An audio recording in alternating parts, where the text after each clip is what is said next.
Olá, eu sou Viviane, cursista da Escola de Gestão, no módulo 3, Metodologias Ativas, e atuo como coordenadora de equipe curricular na Diretoria de Ensino Mirante do Paranapanema, e hoje vou explanar um pouco para vocês, com o apoio das minhas colegas formadoras também, Bruna Miller, que é professora especialista em currículo, e Marina Paiva, que é CGPAC, coordenadora de gestão pedagógica de área de conhecimento em uma escola do programa de ensino integral aqui da nossa diretoria de ensino.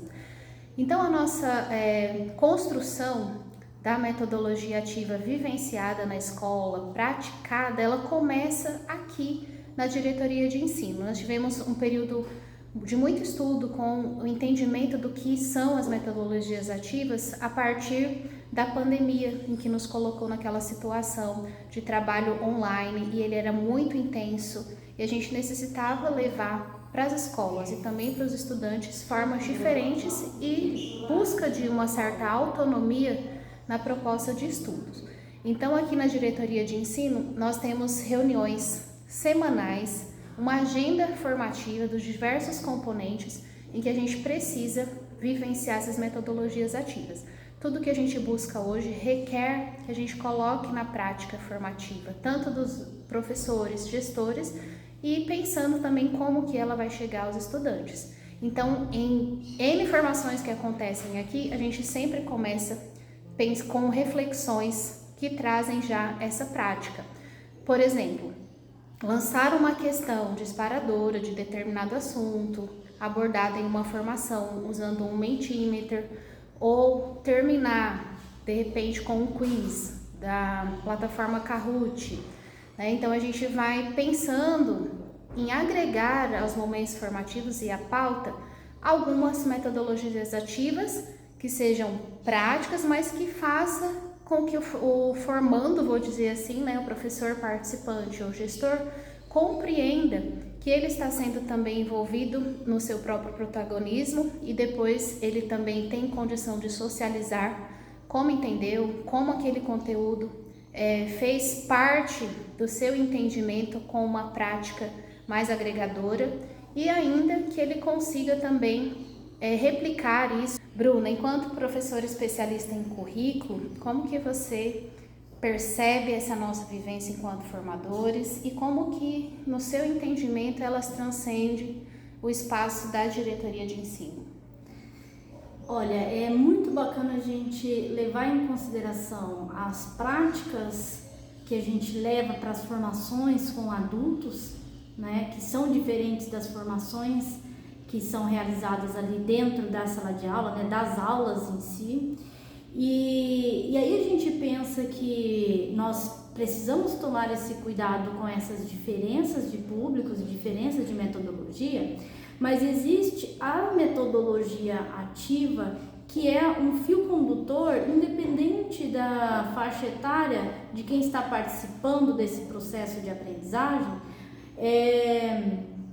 As metodologias ativas, elas possibilitam que a pessoa que está ali aprendendo, ela possa participar de forma ativa da construção do conhecimento e que esse conhecimento ele seja de fato uma aprendizagem significativa, onde eu consigo levar para colocar em diferentes contextos os conceitos que eu compreendi.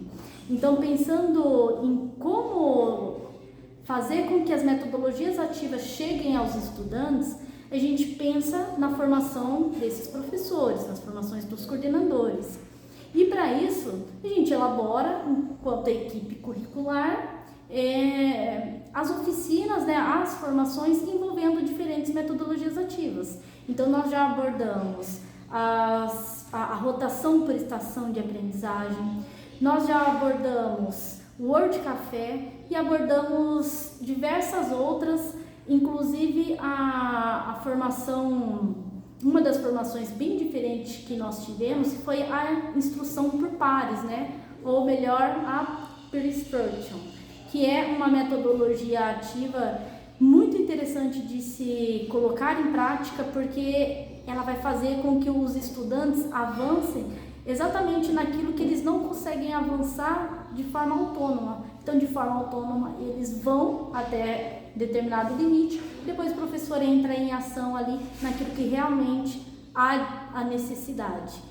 E isso é um processo muito bacana, né? A gente faz com que os professores, os coordenadores vivenciem as metodologias ativas e a gente conta com o teu olhar para isso. Então a gente traz as propostas para você e você verifica ali se essas pessoas que estão nessa comunidade aprendente, se elas estão participando de forma ativa ou não, né? E se o nosso intuito é com que eles vejam sentido no uso das metodologias ativas, eles precisam vivenciar para que eles compreendam o sentido e levem de uma forma bem orgânica e verdadeira para os estudantes em sala de aula.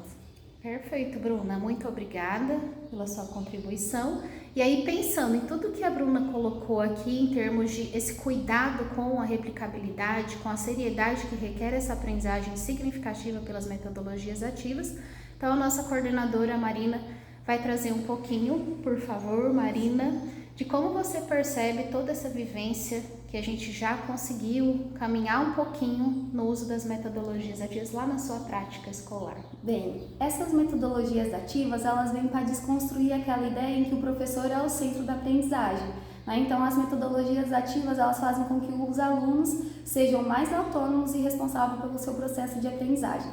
Nas formações aqui da diretoria de ensino, a gente vivencia muitas oficinas. Então, esse modelo de oficina já nos permite já nos permite imaginar como é que vai ser a aplicação para os professores e, consequentemente, na sala de aula. Uma metodologia ativa que a Bruna trouxe foi peer instruction, que é a instrução entre pares, né? Então, ela trouxe na área dela, que não é a minha área de linguagens, e lá na escola, na TPCA, nós fizemos a formação. Então, nós pegamos os 5 passos que envolvem essa metodologia e trabalhamos com as figuras de linguagem, né? E depois desta formação, eu pude observar no apoio presencial como ela acontece, né? Então, isso possibilita que eu apoie o professor e que no feedback eu possa avaliar a atuação dele em sala de aula e contribuir, né? E ressaltar as potencialidades e também avaliar a minha prática, o que eu posso melhorar enquanto formadora.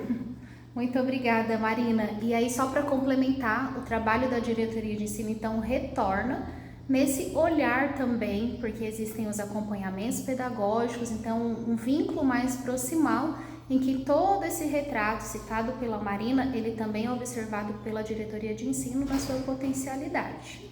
Então, meninas, muito obrigada. Que esse trabalho se fortaleça, que seja contínuo, né? Porque, de fato, ele é significativo. Então é isso que a gente tem a apresentar hoje. Obrigada!